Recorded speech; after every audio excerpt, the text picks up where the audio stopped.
Muy buenas familia y bienvenidos un día más a Wall Street Wolverine. Hoy me gustaría hacer una pequeña reflexión de cara a la crisis económica que tenemos delante, porque siempre que llegan las vacas flacas empezamos a oír comentarios entre la gente de que los políticos es una vergüenza, son unos sinvergüenzas, unos ladrones, es que todos son iguales. Es el típico comentario del votante desencantado con su partido, ¿no? Como su partido le ha decepcionado, como tiene delante una crisis económica tremenda, este hombre está en el paro y se está viendo sin ningún tipo de capacidad de salir adelante.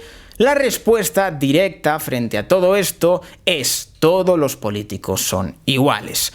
Algo que a mí me parece bastante curioso porque se entra en una tremenda incoherencia. Estamos hablando de que las mismas personas que están diciendo que los políticos son unos sinvergüenzas, que los políticos son unos irresponsables, que los políticos son unos ladrones, que todos son iguales, son las mismas personas que luego no están dispuestas a quitarle poder a los políticos. Quieren un Estado más grande, quieren un Estado cada vez metido en más ámbitos, quieren un Estado más poderoso y políticos que cada vez gestionen más dinero y más cosas. Fijaos qué situación más curiosa. Tenemos a la población generalmente quejándose de los políticos y puntuando muy mal a los políticos, pero luego no quieren quitarle poder a los políticos. Les planteas medidas para reducir el estatismo, para quitarle poder a estos políticos, y luego tienen una fobia absoluta, le tienen un miedo absoluto a enfrentarse directamente a la libertad. Son personas que necesitan que el Estado esté metido en todos los ámbitos de su vida. En cierto modo, yo creo que todas estas personas tienen una mentalidad infantil, y el hecho de que el Estado gestione tantas cosas en su vida le permite situar la culpa de cualquier situación desfavorable en su vida en el Estado. Es decir, si a mí me va mal, es culpa de los políticos. Y esto es algo bastante habitual en nuestro país. Siempre la culpa es de un tercero y yo no tengo ninguna culpa de la situación en la cual me encuentro. Me quejo de que los políticos son unos irresponsables, me quejo de que la culpa de mi situación es culpa de los políticos, pero luego no quiero quitarle poder a esos políticos. Quiero un Estado más poderoso y un Estado cada vez más grande, porque en cierto modo tengo miedo a enfrentarme a la verdadera libertad. Tengo miedo de salir de la jaula. Soy un pajarito al cual le ponen el alpiste y un pajarito al cual le ponen el agua. Me da miedo salir de la jaula y volar. Evidentemente, en muchos casos los políticos tienen mucha culpa de la situación que puede vivir un país, pero los políticos no dejan de ser un reflejo de la población media. Al final, el político es un experto demagogo. El político hace política con lo que la gente quiere oír. Es decir, si un político llega lejos es porque la mayoría de la población ha querido oír la demagogia que ha hecho ese político. Entonces, realmente los políticos son un reflejo directo de la población media. Y como bien os digo, yo creo que el problema de España no son solo sus políticos, sino una gran parte de la población. Una gran parte de la población que evidentemente no tiene ni conocimientos financieros, ni conocimientos económicos, y les hace caer en la demagogia de muchos políticos que se aprovechan de esta ignorancia y, sin darse cuenta, regalándole los oídos, les llevan a la más absoluta miseria y cada vez más les dejan sin oportunidades. Este es uno de los factores por el cual a algunos partidos les aterra la idea de que hubiera una asignatura de educación económica o educación financiera en los colegios, porque evidentemente interesa mucho más una población manipulable, una población inculta, que una población formada. Estamos hablando, señores, de que los chavales salen del instituto sin saber lo que es una declaración de IRPF, sin saber lo que es una declaración de IVA, sin saber lo que es la declaración de la renta, qué impuestos existen. No se sabe nada de eso. O sea, no hay ningún tipo de formación en el entorno fiscal. Y en cierto modo al Estado le interesa que sea así. Cuanto menos se sepa de estas cosas, más manipulable es la población. ¿Qué ocurre? En muchos casos te das cuenta de que la propia población es la que se lleva a sí misma al desastre. En el sentido de que tienes a mucha gente que apuesta por propuestas populistas, propuestas que ya más de una vez se han visto que llevan al desastre y a la miseria, y cuando esas medidas llevan al desastre y la miseria, ¿cuál es la retórica frente a todo esto? Es que esto es culpa del capitalismo, es culpa de los políticos, es culpa del neoliberalismo opresor. siempre es culpa de un tercero. Al final, fijaos, tenemos una población infantilizada, incapaz de hacer autocrítica. Jamás es culpa de uno mismo. Igual las políticas que hemos aplicado no son las buenas. Siempre la culpa es de un tercero. ¿Y cuál es la situación que veo yo en España? Yo la situación que veo en España es un país que cada vez se vuelve más estatista y liberticida. O sea, al final, muchas veces los liberales vivimos como en una burbuja. Yo sé que dentro de esta comunidad la mayoría estamos de acuerdo en la mayoría de las cosas que se pueden exponer aquí. Pero la situación a nivel social es muy distinta, pero que muy distinta. O sea, realmente os aseguro que el liberalismo en España es algo absolutamente residual. La mayoría de personas no saben ni en lo que consiste, no saben ni siquiera de su existencia. La mayoría de personas son ignorantes en lo económico y ni siquiera tienen ningún tipo de interés en aprender, lo cual es un peligro hacia ellas mismas y hacia el resto de ciudadanos. ¿Por qué digo esto? Porque te vas dando cuenta que poco a poco es la propia población la que va abrazando la miseria y la que va abrazando la dependencia del Estado. O sea, tenemos una población generalizada, evidentemente, no todo el mundo apuesta por todo esto, que abraza la dependencia del Estado. A mí esto me recuerda a la época feudal, ¿no? Tienes al vasallo pagando el diezmo para que Dios esté con él y para que el rey le proteja dentro de sus murallas, ¿no? Para tener una seguridad pública y de calidad, como se diría ahora mismo. Aquí en España ocurre algo parecido y además llevado a mucho más, porque ojalá en España a día de hoy se pagara el diezmo, que era un 10%. Ahora vamos, tenemos impuestos hasta por respirar. ¿Qué ocurre? El español medio tiene un síndrome de Estocolmo impresionante con el Estado.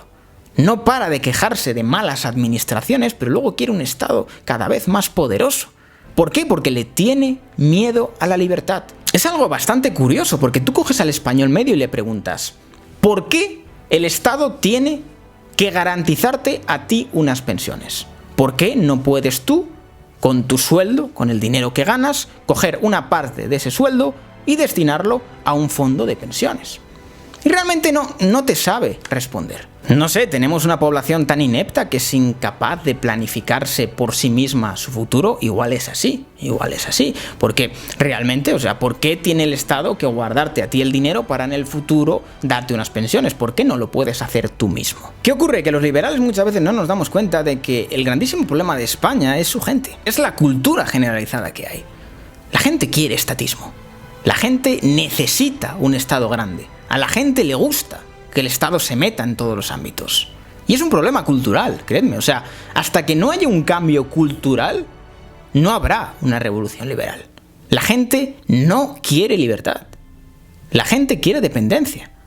Tú coges al español medio y le das a elegir entre te doy más libertad económica para que tengas mayor capacidad de salir adelante con tu negocio y te doy a elegir en la otra opción por el subsidio, y os aseguro que la gran mayoría abraza el subsidio. ¿Cómo haces país con una mentalidad así? Al final, te das cuenta de que se ha generado una inseguridad en el sector privado que hace que la gran mayoría de personas no quiera ni siquiera plantearse montar un negocio. ¿Por qué? Porque no merece la pena. No merece la pena. Entonces, ¿cuál es el futuro de este país? ¿El futuro de este país es que todo el mundo quiera opositar? ¿Que todo el mundo quiera trabajar para el Estado? Claro, ¿para qué vas a trabajar en el sector privado si cada vez te van a parasitar más? ¿Vas a tener un entorno hostil? ¿No vas a tener ayudas? Cuando en contraposición tienes un sector público, te va a garantizar un sueldo para toda la vida y no te van a poder echar. Al final lo que se acaba perpetrando es que la gente ni siquiera se plantee emprender, que la gente ni se plantee el sector privado. ¿Qué busca todo el mundo prácticamente? Trabajar para el Estado. Y realmente esto es una pena, porque al final te das cuenta de que toda iniciativa emprendedora al final se ve condenada a ir fuera. ¿Por qué? Porque en España se lastra muchísimo el crecimiento de las iniciativas emprendedoras. ¿Por qué? Porque el dinero tiene que salir de algún lado. Hay que alimentar a este Estado gigante, este Estado glotón, y evidentemente el dinero tiene que salir de algún lado. Se dan situaciones muy curiosas, personas reclamando un sector público de calidad, sin darse cuenta de que para tener un sector público de calidad, primero tienes que tener un sector privado de calidad. No puedes empezar la casa por el tejado. Tú nunca tendrás un sector público de calidad si no tienes un sector privado potente que sea capaz de tirar de ese sector público. ¿Qué ocurre? Que se hace el proceso inverso. Lo que se hace es buscar tener un Estado gigante Y ese Estado gigante poco a poco va desgastando ese sector privado que cada vez se va destruyendo más. Te das cuenta de que te encuentras en un país en el cual se exigen salarios nórdicos, se exigen impuestos nórdicos, pero se da una libertad económica argentina. Y luego encima se deja a la población sin oportunidades, porque no se da un mercado laboral con capacidad de generar oportunidades, un mercado laboral flexible y dinámico, que permita que toda esa inversión que muchos se enorgullecen de ella en educación y demás, tenga un retorno a nivel social. ¿De qué te vale tener una inversión desmesurada en educación si luego esa población formada que sale de las universidades no tiene capacidad de incorporarse al mercado laboral porque no hay oportunidades laborales, precisamente por la rigidez del mercado laboral, porque no se da un entorno atractivo para la inversión y que vengan empresas que generen este empleo?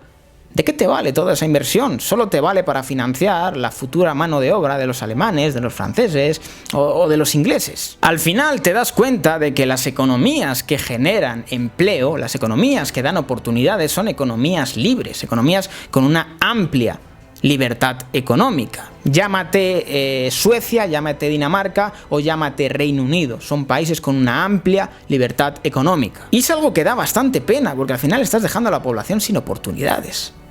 O sea, gente formada, gente que puede ser brillante, gente que podría aportar muchísimo a nivel social, se ve renegada a tener que salir fuera para buscarse un salario digno, para buscarse un trabajo en condiciones. ¿Por qué? Porque España no le puede dar eso.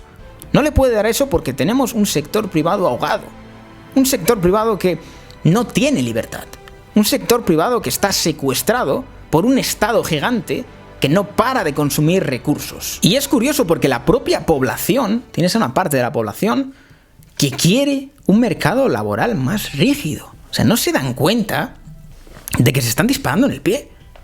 Se están dejando sin oportunidades.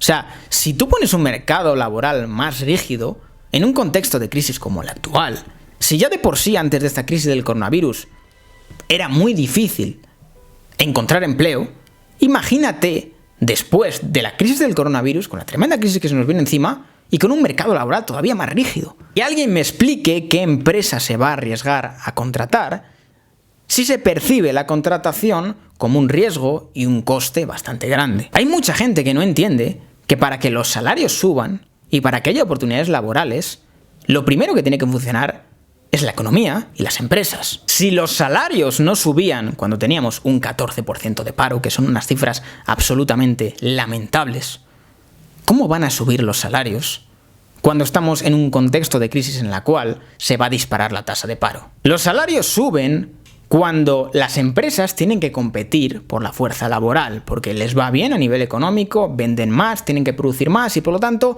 se reclama más fuerza laboral. Si las empresas en general reclaman fuerza laboral, tienen que competir para conseguir esa fuerza laboral. Y cuando tienen que competir para conseguir esa fuerza laboral, los salarios suben. ¿Por qué? Porque el trabajador tiene la libertad y una situación favorable frente a la empresa de si tú no me das lo suficiente, yo me voy a la empresa de al lado que también está buscando trabajadores y seguramente me pueda dar un salario mejor. Evidentemente, si tú estás en un contexto de crisis y no se está contratando porque no hay necesidad de contratar, más bien todo lo contrario, se está despidiendo a gente, el trabajador no tiene esa situación favorable porque las empresas no están predispuestas ya a contratar, ya que se está produciendo menos y tienen menos beneficios. Evidentemente, ahí no suben los salarios y menos cuando hay una tasa de paro como la que vamos a tener. Es condición indispensable para que los salarios suban, que haya una buena situación económica y que la tasa de paro sea buena. Entonces, la absoluta prioridad que tendría que haber en España es la creación de empleo y vemos que cada vez más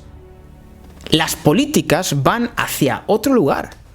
Al final se habla de ingreso mínimo vital, pero no se habla de flexibilización laboral. No se habla de crear un entorno laboral dinámico que genere empleo. Se habla más bien de todo lo contrario. Se habla más de subsidios que de oportunidades realmente. Al final te das cuenta de que esta situación lo que va a perpetrar es que una parte de la población tenga que mantener a la otra. Y que la otra esté condenada a no tener oportunidades laborales. ¿Por qué? Porque el propio Estado, con sus regulaciones y sus trabas laborales y sus altísimos costes asociados a la contratación y riesgos asociados al despido, hace que las empresas tengan miedo a contratar. El día que las empresas no tengan miedo a contratar es cuando empezaremos a generar empleo. Porque muchas empresas van a estar mal, y si tú no le das garantías y seguridad y confianza a la contratación, no van a contratar, porque de por sí no lo van a necesitar y vas a tener a un montón de población que no va a encontrar trabajo, población dependiente que tendrá que ser mantenida por el Estado lastrando al tejido productivo, que ya de por sí está lastrado. Ese lastre, lejos de ayudar al sector privado que pueda sobrevivir, lo que hará será perjudicarle todavía más. Y lejos de intentar ayudar a este sector privado con rebajas fiscales, porque muchos lo van a pasar mal, vas a seguir pagando el mismo nivel de impuestos y vas a ganar mucho menos. Y el gobierno no te va a dar un recorte de impuestos para que puedas subsistir mejor. Claro, no te lo va a dar porque si no, no puede mantener a toda la población dependiente y el Estado gigante y glotón que tenemos. Al final, ¿qué acaba ocurriendo? Que tienes a una parte de la población manteniendo a otra y cada vez tienes a más gente en la parte de población dependiente y menos en la parte de población productiva. Y esto con tendencia a tener una población cada vez más envejecida, es decir, cada vez más personas dependientes y menos personas productivas. El grandísimo problema de este país es la mentalidad anticapitalista que hay generalizada y la mentalidad estatista y liberticida que tenemos. Nos damos cuenta de que al final en este país parece que por querer lucrarte con una actividad dentro del sector privado eres una mala persona y tienes que pedir perdón. Un país que no duda en criminalizar la riqueza y romantizar la pobreza. ¿Qué podría salir mal? Un país que lejos de atraer inversión hace todo lo contrario. Espantarla. Lejos de dar a los inversores un país agradable y amigable para la inversión y para el emprendimiento, hacemos todo lo contrario. Tenemos una población que cree que los problemas económicos se solucionan mediante real decreto. Ah, hay mucho paro. Pues venga, vamos a sacar un real decreto que prohíba a las empresas despedir. Maravilloso. Hemos prohibido despedir a las empresas, vamos a acabar con el paro. Estos capitalistas opresores ya no van a poder despedir a nadie. ¿Qué ocurre? Empiezan a quebrar empresas porque no pueden despedir. ¿Quiebran las empresas? ¿Cuál es la solución que tienen? ¡Nacionalicemos estas empresas! Lejos de tener una población que reclame al gobierno un entorno agradable para la inversión, para que vengan empresas, un mercado laboral que pueda garantizar oportunidades, que incentive a las empresas a contratar, tienes todo lo contrario. Tienes todo lo contrario, yo lo comento muchas veces, no se puede salvar a una población que no quiere ser salvada, estás predicando en el desierto. ¿Qué haces con toda esta gente? Cuando toda esta gente tiene un adoctrinamiento tan grande, además desde pequeñitos, porque como os digo, en España hay una mentalidad estatista que viene ya del ámbito cultural. O sea, tú sal a la calle y habla con la gente es tremendamente estatista, intervencionista y tienen miedo a la libertad. La gente en general quiere que el Estado le gestione todo. Quiere que el Estado esté metido en todos los ámbitos de su vida. Quiere que el Estado tenga la mayor parte de su dinero y que se lo gestione él. Fijaos, es que esa es la mentalidad que hay realmente. Entonces yo quería hacer esta reflexión. Deberíamos plantearnos muchas veces que la culpa no es realmente de los políticos, porque al final los políticos no dejan de ser un reflejo de lo que tenemos a nivel social. Y si esos políticos han llegado donde han llegado es porque el ciudadano medio ha consumido su discurso. Nos encanta siempre poner la culpa en un tercero sin darnos cuenta de que el problema lo tenemos entre nosotros. Que tenemos una gran parte de la población que sin darse cuenta se lleva a sí misma al desastre, apostando por el populismo, apostando por medidas que evidentemente lo que hacen es dejar a la población sin oportunidades, destruyen negocios, destruyen el sector privado. Pero como bien os digo, no se puede salvar a una población que no quiere ser salvada.